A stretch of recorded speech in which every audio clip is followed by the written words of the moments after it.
ముస్లిం రిజర్వేషన్లు అన్న అంశం మీద నరేంద్ర మోడీ కనుక ఆంధ్రప్రదేశ్లో మాట్లాడితే ఆంధ్రాను ఒక ప్రయోగశాలగా మార్చారంటూ దేశవ్యాప్తంగా మాట్లాడుతున్నది బీజేపీ. పక్కనున్న తెలంగాణలో కానీ అట్లాగే జాతీయ స్థాయిలో కానీ మాట్లాడుతూ వచ్చింది.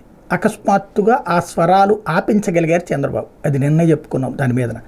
అదే సందర్భంలో ఇప్పుడు అంటే వాళ్ళు ఆ విధానాన్ని మార్చుకున్నారా అంటే మార్చుకోలేదు. కాకపోతే ముస్లిం రిజర్వేషన్లు ఎత్తేయడం సాధ్యం కాదు. ఎందుకు సాధ్యం కాదు అంటే డైరెక్ట్గా ముస్లింగా ఇవ్వలేదు, వాళ్ళకి మత ప్రాతిపదికన ఇవ్వలేదు. ఆ మతంలోని కులాలకి ఆ మతంలోనే కులాలు ఉన్నాయి, అంటే హిందూ కులాలే కన్వర్ట్ అయ్యి ఉన్నారు కాబట్టి వాళ్ళని ఆ కులాల ప్రాతిపదికన బీసీఈ కింద మార్చారు. కాబట్టి అది రాష్ట్ర ప్రభుత్వం చేతిలో ఉంటుంది. ఎస్సీ ఎస్టీ రిజర్వేషన్లు మాత్రమే కేంద్ర ప్రభుత్వం పరిధిలో ఉంది. ఈ మిగతా రిజర్వేషన్స్ బీసీ రిజర్వేషన్స్ అన్నీ రాష్ట్రాల పరిధిలోనే ఉంటాయి. 50% దాటకూడదు అనేది మాత్రమే, అది కూడా సుప్రీంకోర్టు చూడాల్సిందే, కానీ కేంద్రం ఆపగలిగేది ఏం కాదు.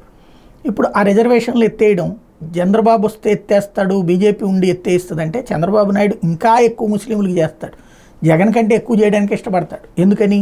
తనకు ఆ ఓట్లు పోకూడదు అన్నటువంటి ఉద్దేశంతో. అంతే తప్పించి ఎవ్వరూ ఏమీ చేయలేరు.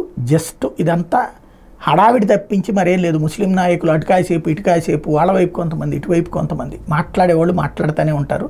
దీంతో పెద్దగా ఒరిగేది కాదు, పోయేది కాదు.